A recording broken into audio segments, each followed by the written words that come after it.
You don't have permission. We're going live, Tony. Nice. Okay, we're live. That's what it says. Good to see everybody. Hey, everybody. Welcome to Drive Facebook Live. I'm Tony Whistler. I have my partner in crime here, Yes, Bob hello. Spitz. Hi, Bob. How are you? I'm good. And Very good. your name today is Drive, I see. Apparently it is, yes. And we do have a great guest. We have Mike Button of Affordable Automotive with us. Hey, Mike, how are you? Hey, guys. I'm doing great. So I figured to get started, why don't you tell us a little bit about you and a little bit about your shop? Well, I guess where do I start? Yeah, I've been in business for 27 years now. Bought my shop when I was 23, almost 24. So do the math. I'm an old man. So A youngster to me, Mike. yeah, trying to catch up with you, Bob. So yeah, we've general repair shop in Chico, California. That's about 100 miles north of Sacramento. It's about 100,000 people in our town. It's close to the town of Paradise, which was the town that had the horrific fire a couple of years back. Mhm. So yeah, general repair. We work on pretty much all makes and models. We also do smog inspection. I started with Drive, I think it was back in 2001 or 2002, somewhere in there. I saw the flyer in the mail with a picture of Rush Limbaugh. Yeah. I mean, Mike Lee, one of the founders of the company, and everything in that flyer pretty much was written for me. That's the way I felt. So my wife and I headed up to Lake Tahoe for the weekend, and that's when everything changed. And I signed up with the program and really haven't looked back. I've gone to the conventions and expos over the years, learned a lot. I was the first shop owner to achieve the Master Elite Award. I was very proud of that. Yeah, that's right. Congratulations on that. And you've since expanded into an MSO. Correct. Yeah. 2018, before the fire, I was in a position where I needed to grow. I felt as though at the time I had more employees than I had space. And I thought a second location would be great for our town. There were a few shops closing and I could see potential. Found a location that was ideal, which is the location in the photo behind me. So that I opened in, I believe it was June of 18, and been great shop. I thought it was going to be a satellite location, handle a lot of our overflow, mainly like in and out type work, but we do full service there, pretty much from engine replacements to, smog checks, oil changes. So it handles pretty much everything and it's needed. Right after we opened, that's when the town of Paradise burned down. Our population grew overnight and a bunch of shops up there were out of business. So it was an opportune time for me to be able to help people out and be able to take care of the workload. And so that shop was rocking and rolling. Everything's fine. Fully hatted manager, great staff, and great customer base as well. And then in 2020, I had an opportunity to buy a couple commercial properties, and I thought, boy, it sure would be nice to have a hot rod shop. That's just what the hot rod shop. Just what you needed. Yeah. And so, I mean, it's a passion of mine. I definitely enjoy older cars. I've got a few of my own, and I thought, there's a need for this in this town. And how am I going to make this work? I've got the facility, did the upgrades. Now I got to work on the marketing and staffing and policies and procedures and those types of things. And right about then is when I had some pretty major heart surgery, and not a heart attack, but I had complications from a bad heart valve that I knew I was going to have replaced at some point. So November of 20 is when I had the valve replacement down at Stanford. And So there was a good 6-8 months of recovery there. And then I just said, what the heck, it's 2022. Let's buy another shop. So Why not? yeah, and so July of 22, I purchased an existing location. The owner wanted to retire. He was a mentor to me over the years. He really, and this is cliche, but gave me a deal I couldn't say no to. I just couldn't refuse it. And I was able to retain the staff. I was able to put in a lot of my processes, my spin on it. And I have high hopes for that business. I believe it's really going to flourish. The advantage that I feel I have over a lot of MSOs is that the shops are within a 3-mile radius, and they don't compete. We're in an era right now where 10 years ago, if you told me that the majority of my marketing dollars would be going towards acquiring new employees versus acquiring new customers, I would think you're crazy. And what's happened is it's flipped. I've got more cards I know what to do with, and don't necessarily have to throw money at marketing, traditional marketing for new customers. I have to throw it at finding employees and retaining employees. And, that's great that you understand that, because a lot of folks don't, that recruiting is a marketing action. Yeah, absolutely. And how's that been going for you?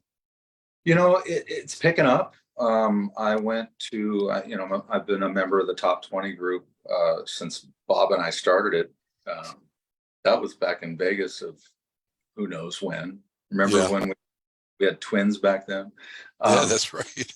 So yeah, I've been a member of the 20 group for quite some time, and we always roll ideas between each other. But when I went down to Galveston to visit John and Lynn's shop down there, we had a pretty good roundtable discussion on employee recruitment, and so I'm starting to implement some of the things I learned from that trip, and I'm starting to see some results. I'm also coming up with new ideas to try. I have some social media people that help me locally that we're going to put a campaign together and hopefully put something out there that's going to attract. One of the big moves I made back in November of 21 is for all 4 locations, we moved to a 4-day work week. So we're open Monday through Thursday from 7 a.m. to 6 p.m. And the employees get Friday, Saturday, Sunday off every week. And so far it's worked very well. The employees love it. It's been a huge advantage for retaining employees as well as recruiting and attracting. There are shops that might claim that there's a 4-day work week, but then there's some alternating schedule, or this week you've got Monday off, next week you got Friday off, whatever. This is more consistent, and I feel as though the only issue, really, I mean, there were a lot of issues, but the big issue was training customers, letting them know that Sure. We're doing this for our family, we're doing this for our families and our employees' families, and I haven't looked back. Here it is Friday, and it's nice and quiet, and I can think. I don't have coming in all directions. So you found Monday through Thursday better than Tuesday through Friday. Correct. Yeah. Originally, I thought to cover my bases, I would have 2 of the shops open Monday to Thursday and the other 2 shops Tuesday to Friday. But then all that did was make me absolutely crazy. I mean, that was running around with my hair on fire, and that was not cool.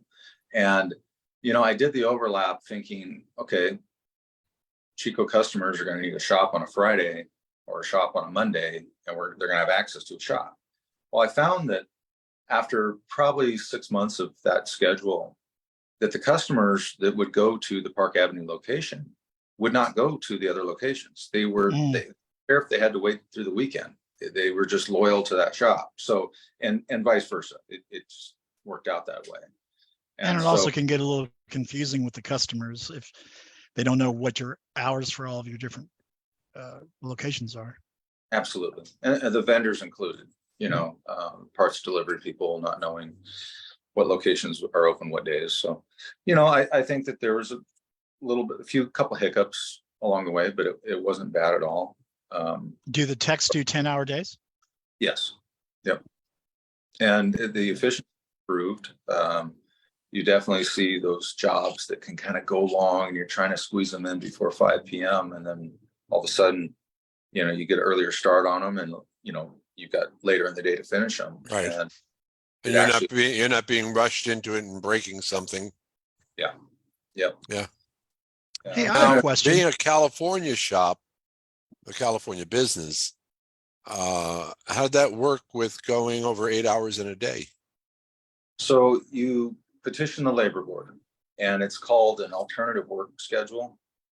And what you do is the employees have to vote on it. It's a secret ballot. The votes are tabulated, collected, sent off to the board, the labor board, and you have done your due diligence, and you are now granted the 10-hour workday without having to pay overtime. Right. So you got the exemption. Correct. Great. Now, if they work more than 10 hours in the day, does the OT kick in at that point? If they go like 10 and a half or something, or is it completely exempt? We do not work overtime. There you go. That's correct. Thank I'm you. not saying, I'm not advocating for that. I'm just saying if by chance, but that's the policy. If they have to go, they go 10 and they're still on straight time, but any minute over 10, then that would kick into overtime. Is that how the state policy is? Probably, but we do not do overtime. So you wouldn't know. It just doesn't happen. Boy, Mike used to preach that, being a California MSO himself. Yeah. Boy, did he preach that. No Yep. overtime, no overtime, no overtime. If anybody has their after hours, it's management, and we've got things covered. But it's a very, very, very rare occasion that we can't get things wrapped up and the doors closed by 6 p.m. So that's, Tony, to answer it. Yeah, I don't know to answer it really, other than don't do overtime. So Well, that tells everybody listening that you're very disciplined in making sure they don't get overtime. Because if you don't know the policy, that means you're following your own shop policy, and that is great. That is great. It's like I don't have to worry about it. We never do overtime. That's wonderful. Yeah. I have a question for you. I was very curious because you've been around a while, been with Drive a while. What was it that made you decide to even become a business owner? Like before you opened your first shop, what was the catalyst for that? I always love to hear those stories when I do deliver workshops. So, I'm pretty darn lucky to have a dad that has the entrepreneurial spirit. That my dad has owned his own businesses. Unfortunately, none of them have lasted more than a couple of years. That's more of a dad issue with the way he interacts with people. And I think that's probably the biggest difference between him and I. I come from a place of helping people, and it's just how I'm wired. I want to do everything I can to help people. And can I help people working for other people? Probably, but I feel as though I can do a better job if I'm running the show, I guess. I definitely, over the years, through high school and college, having jobs and looking at different career paths and things like that, it always came back to automotive and people. Like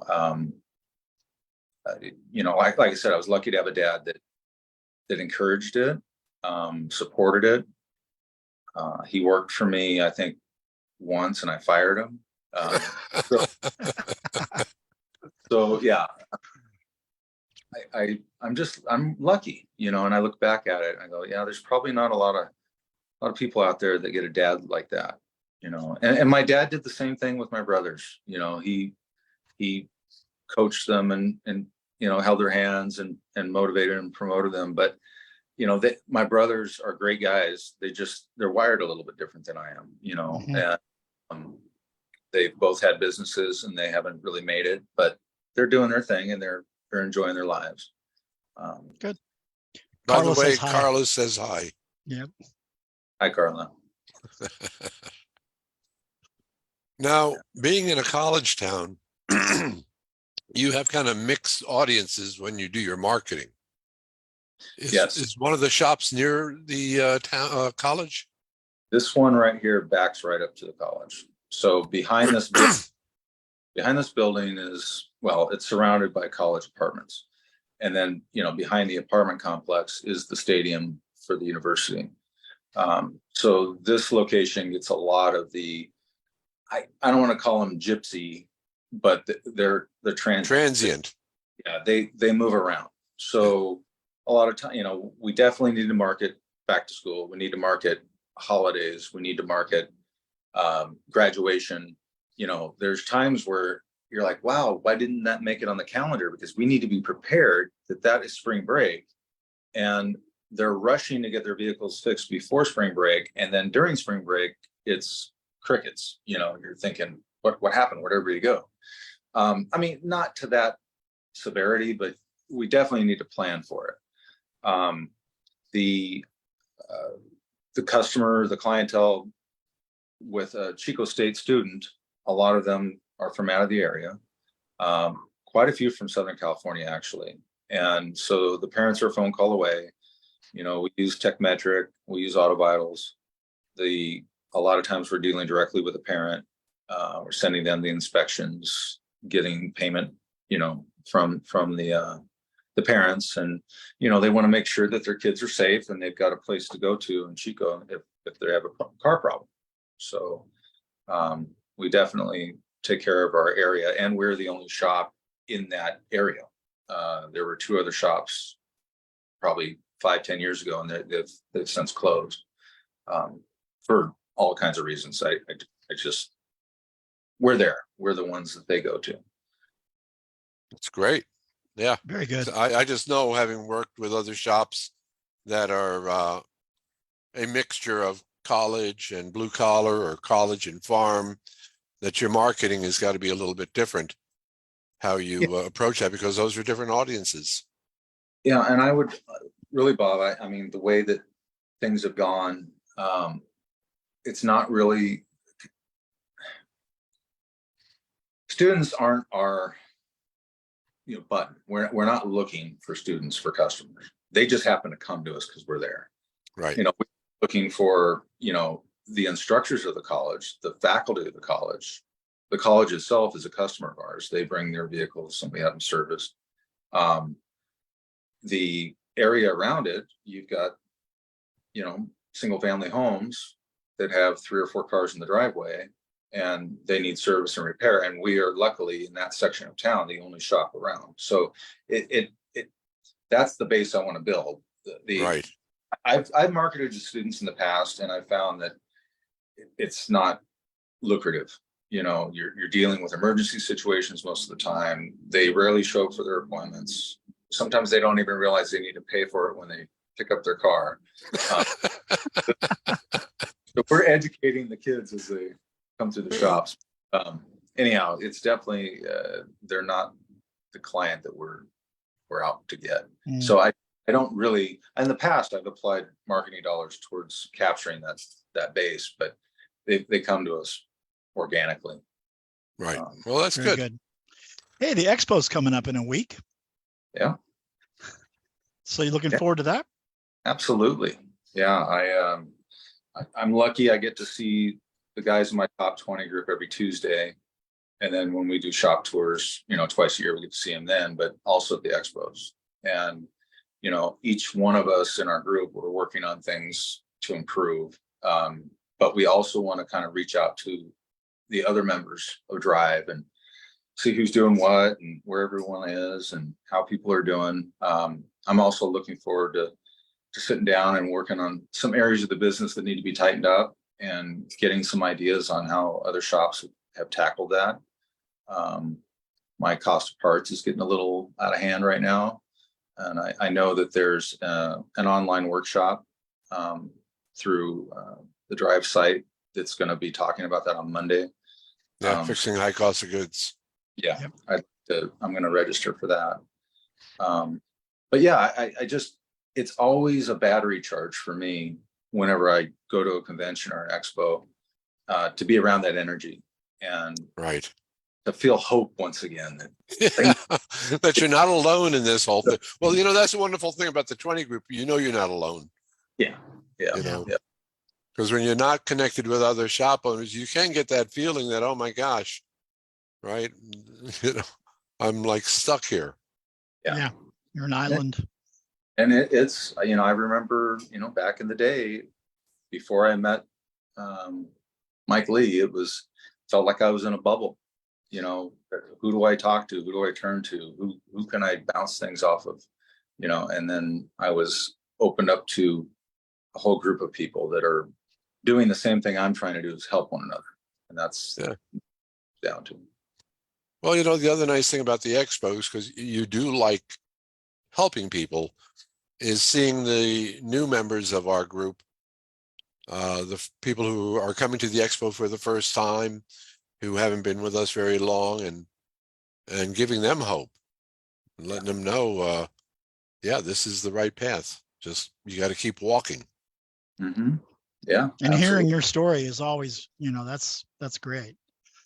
For people who are, like you said, they're kind of an island, they've been isolated, coming to their first expo, and they get to meet people like you and hear your background and your story and the success that you've had. It's pretty amazing when a person goes, well, this seems like a great dream, but will I ever be able to achieve it? And then you're standing in front of another person who does what you do, and they say, this is what I did, this is how I achieved it.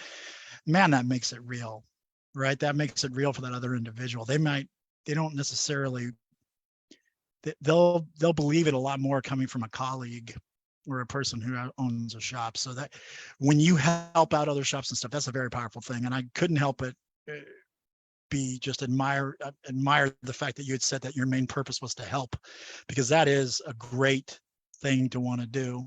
And I think that probably is a lot of the reason why you've had such good success with your business, because it's not about trying to make money per se. It's just about trying to help people. And that's powerful. And I want to thank you for that. Yeah, you're welcome. And like I said, it's the way that I do things, Sure. Yeah. So I guess going back, to the expos and things and the award ceremonies and all those for years and years. I mean, I can remember a San Diego one, and it was one of the last ones that Mike did. And it was the last one Mike did. Yeah. My son, who was probably, and his name's Michael. He was probably 4 or 5 years old. And, here's Mike Lee up on stage, ready to do his thing. And then there goes my son, and he beelines it right to the stage and just jumps up and lands in Mike's lap. And, hey, it's not your turn yet. Give him a. So I remember that. But I think getting back to what you said, Tony's like, is that real? Is that shop really doing that? And then when I would be in workshops down in Glendale, and I'd probably sit in the back of the room, and I would listen to the stories of the shop owners, Robert Archer and, some of the ones from way back in the day. And they would talk about gross sales. And yeah, we do 1.3, 1.4, da, da, da, da, da. And I'm like, $1 million, $1 million, and it just didn't seem real. Like this can't be done. And then, so I've been on both sides of that. So I definitely, when, I do the workshops down in Monrovia and there are new shop owners down there, I do like to take the time with them and kind of give them my perspective, as well as, any kind of advice that I might have to help them. I enjoy that. That's great. One of the things that, as shop owners struggle with is family time. And I know you've always been big with your family and how important that was to you.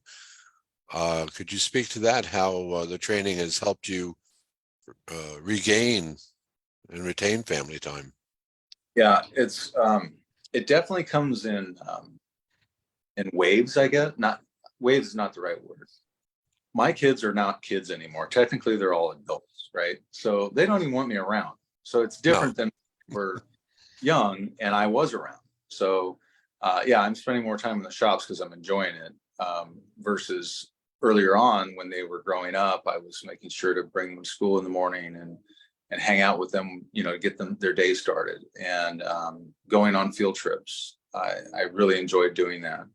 And then something my wife and I were lucky enough to do, we were able to coach some of their teams. So I coached the youth football team for 8 or 9 years, and then I did a little bit of softball with a couple of my kids, and then my wife did the cheerleading, and she really enjoyed the coaching the cheer squad. So, those times we'll never forget them, and I'm so thankful that I wasn't strapped to a job where I couldn't make that time.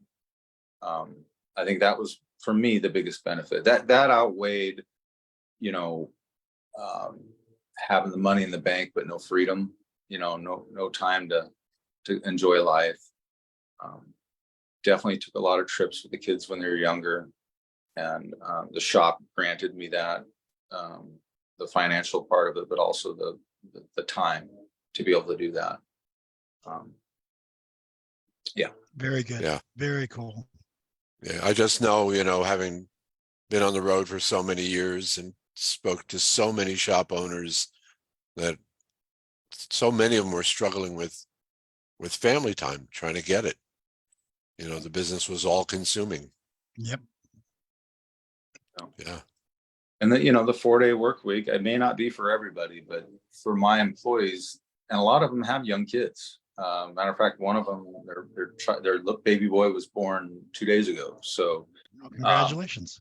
Yeah. So my thought too is, life is short. And if you think about how many hours you spend on the job or at work or away from your family or away from home, it just doesn't seem to equal out. It doesn't seem to make it really worth it. And so if I can give them an extra full day without having to deal with a customer or deal with a car or get dirty or get hot and sweaty or whatever, and that extra day can be put towards being with the family or running those errands that you normally have to wait till Saturday or Sunday to do, or take time off during the week, that it provides them that. And Yeah. that was one big motivator for me. Like, That's great. Oh, sorry, go on. You were going to say one more thing? No, just that it seems like there's quite a few companies and industries that are going towards that model. Well, work-life balance is important, and it's much more so with this next generation coming into the workforce. Yes. It's very much a go button for them in your recruiting efforts. Yeah. They want to know that is possible. Yeah, absolutely. And it's very attractive. It is that's the thing I like about it too. They'll find it very attractive. Before we end off, Tony, we're on hiatus next week, aren't we? Because it is it's Expo week. Expo week. So there will be no live show next week. But the good news is we're coming back on the 22nd, and our guest will be Deanna Uri, Coles Automotive. And she's great too. She's a master elite as well as Mike. So those guys are in rarefied air. Yeah. You guys. You two are the same generation of client, Mike, you and Deanna. Yeah. I caught up with her in Galveston. Yeah. Yeah. It's always good to meet with Deanna. Yeah, she's wonderful. Is there anything else you wanted to let our audience know, Mike? Well, if you're out and about in Vegas and you run into me, just introduce yourself. I'd love to chat with you. I love meeting new people and hearing their stories, and I would love to share with it anything that I could help you with too.